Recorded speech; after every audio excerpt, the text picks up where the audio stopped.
आंदोलनाकडे आपलं लक्ष असणारच आहे. मात्र यानंतर बुलेटिनमध्ये एक नजर टाकूयात महाराष्ट्र विशेषवर.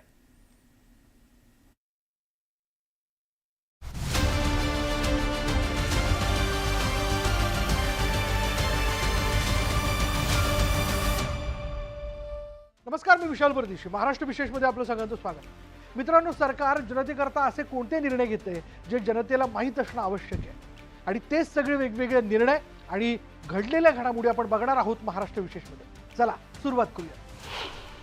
कोकणात जाण्यासाठी ट्रेन आणि बसचं बुकिंग पूर्ण क्षमतेनं भरल्यानं चाकरमान्यांची चिंता वाढली होती. मात्र यंदा गेल्या वर्षाच्या तुलनेत तब्बल 367 अधिक रेल्वे फेऱ्या सोडण्यात आलेल्या आहेत आणि यामुळे कोकणवासियांच्या गणेश उत्सवाचा प्रवास सुकर झाला, असं मुख्यमंत्री देवेंद्र फडणवीस म्हणाले. तसंच गणेश उत्सवाच्या निमित्ताने कोकणवासियांना विशेष भेट असल्याचंही त्यांनी म्हटलं. 367 ट्रेन हा एक रेकॉर्ड आहे. इतक्या मोठ्या प्रमाणात या ट्रेन्स आपल्या कोकणवासियांना उपलब्ध करून दिल्या. पुढली घडामोड अशी की राज्याच्या प्रत्येक तालुक्यातील 10 गावं स्मार्ट आणि इंटेलिजंट करण्याचा कार्यक्रम हाती घेण्यात येणार आहे. याद्वारे पहिल्या टप्प्यात राज्यातील जवळपास 3500 गावं स्मार्ट आणि इंटेलिजंट करणार असल्याची ग्वाही मुख्यमंत्री देवेंद्र फडणवीस यांनी दिली. तंत्रज्ञानाचा प्रभावी उपयोग करून गावात सर्व सुविधा एकाच ठिकाणी उपलब्ध करून देण्याच्या दृष्टीनं सातनौरी गावात सुरू झालेला देशातील स्मार्ट आणि इंटेलिजंट गावाचा शुभारंभ हे क्रांतिकारक पाऊल असल्याचं मुख्यमंत्री फडणवीस म्हणाले. आता पाहूया, छत्रपती संभाजीनगर शहराला पुढील 25 ते 30 वर्षांसाठी शाश्वत आणि सातत्यपूर्ण पाणी पुरवठा करणारी योजना अंतिम टप्प्यात, आणि या योजनेतील उर्वरित कामंही वेळेत पूर्ण करून शहराला 365 दिवस पाणी पुरवठा करता येईल, असा विश्वास मुख्यमंत्री देवेंद्र फडणवीस यांनी व्यक्त केला. छत्रपती संभाजीनगर हे राज्यातील एक महत्त्वाचं शहर आहे. मॅन्युफॅक्चरिंग हब बनत असून औद्योगिक संधी वाढत आहेत आणि त्यामुळे पायाभूत सुविधा देणं गरजेचं आहे, आणि याच उद्देशानं पाणी पुरवठा योजनेतील उर्वरित कामं जलद गतीनं पूर्ण केली जातील, असा विश्वास त्यांनी व्यक्त केला. आता बघूयात एक विशेष बातमी. मुख्यमंत्री देवेंद्र फडणवीस यांच्या हस्ते नांदेड मुंबई वंदे भारत एक्सप्रेसचा शुभारंभ करण्यात आला. मुख्यमंत्री देवेंद्र फडणवीस यांनी ऑनलाईन पद्धतीनं हिरवा झेंडा दाखवला.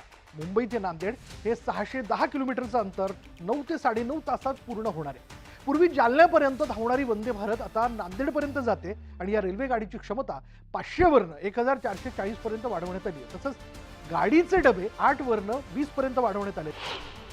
महाराष्ट्र विशेषमध्ये पुढली बातमी अशी आहे की शहरातील पायाभूत सुविधांच्या विकासासाठी दीर्घकालीन नियोजन आणि उपलब्ध निधीचा प्रभावी वापर करा. पुढील 50 वर्षांचा विचार करून प्रकल्प राबवा, असे निर्देश मुख्यमंत्री देवेंद्र फडणवीस यांनी दिले. शहरांमधील मलनिस्सारण, ड्रेनेज, घनकचरा व्यवस्थापन, पाणी पुरवठा यासारख्या मूलभूत सुविधांसाठी फक्त आजचा नव्हे तर पुढील पिढ्यांचा विचार करून नियोजन करा, असं देखील त्यांनी म्हटलं. महाराष्ट्रातील शहरी भागांच्या पायाभूत विकासासाठी राज्य शासनाच्या महाराष्ट्र अर्बन इन्फ्रास्ट्रक्चर फंड अंतर्गत आराखडा तयार करण्यात आला, आणि या आराखड्यावर चर्चा करण्यासाठी मंत्रालयात बैठकीचं आयोजन करण्यात आलेलं होतं. पुढे पाहूया, ठाणेकरांचा मेट्रो प्रवासाची प्रतीक्षा आता लवकरच संपणार आहे. डिसेंबरपासून मेट्रो सेवेत येईल आणि यामुळे ठाणेकरांचा सुकर आरामदायक प्रवास सुरू होईल, असं उपमुख्यमंत्री एकनाथ शिंदे म्हणाले. तसंच ठाणेकरांची वाहतूक कोंडीतून सुटकाही होणार आहे. ठाणे मेट्रोचं काम जलद गतीनं सुरू आहे, अशी माहिती त्यांनी दिली. आता पाहूयात, बीड जिल्ह्याच्या अंबाजोगाई इथं 1150 खाटांचं सुसज्ज शासकीय रुग्णालय उभारण्यात यावं. स्वामी रामानंद तीर्थ ग्रामीण वैद्यकीय महाविद्यालयाचं काम दर्जेदार पद्धतीने करावं, अशा सूचना उपमुख्यमंत्री अजित पवार यांनी दिल्या. मराठवाड्यातील ग्रामीण भागासाठी वैद्यकीय शिक्षण आणि आरोग्य सेवा अधिक सक्षम व्हावी, असंही त्यांनी म्हटलंय, आणि या महाविद्यालयासाठी निधीची कमतरता भासू दिली जाणार नाही, असं देखील आश्वासन अजित पवार यांनी दिलंय. पुढे पाहूया, धुळे जिल्हाधिकाऱ्यांनी लवाद स्थापन करून प्रकरण निहाय फेर सर्वेक्षण करावं आणि शेतकऱ्यांना योग्य मोबदला मिळवून द्यावा, असे आदेश महसूल मंत्री चंद्रशेखर बावनकुळे यांनी दिले. राज्य किंवा केंद्र सरकारच्या प्रकल्पासाठी शेतजमीन दिल्यानंतर विशेषतः अल्पभूधारक शेतकऱ्यांना भूसंपादनाचा जास्तीत जास्त दर मिळवून देणं ही प्रशासनाची जबाबदारी आहे. फळबागांची जमीन असल्यास त्यानुसार दर मिळावा, असे निर्देश देखील त्यांनी दिलेत. पुढली घडामोडी सांगलीमधनं. सांगलीमधील कायदा आणि सुव्यवस्था अधिक सक्षम करण्यासाठी राज्य सरकारकडून पावलं उचलली जात आहेत. RCP वाहन, दामिनी पथक, बेकर मोबाईल या वाहनांवर अद्ययावत CCTV कॅमेरे लावण्यात आलेत. राज्याचे उच्च आणि तंत्रशिक्षण मंत्री, त्याचबरोबर संसदीय कार्यमंत्री तथा पालकमंत्री चंद्रकांत पाटील यांच्या हस्ते या वाहनांचं लोकार्पण करण्यात आलं.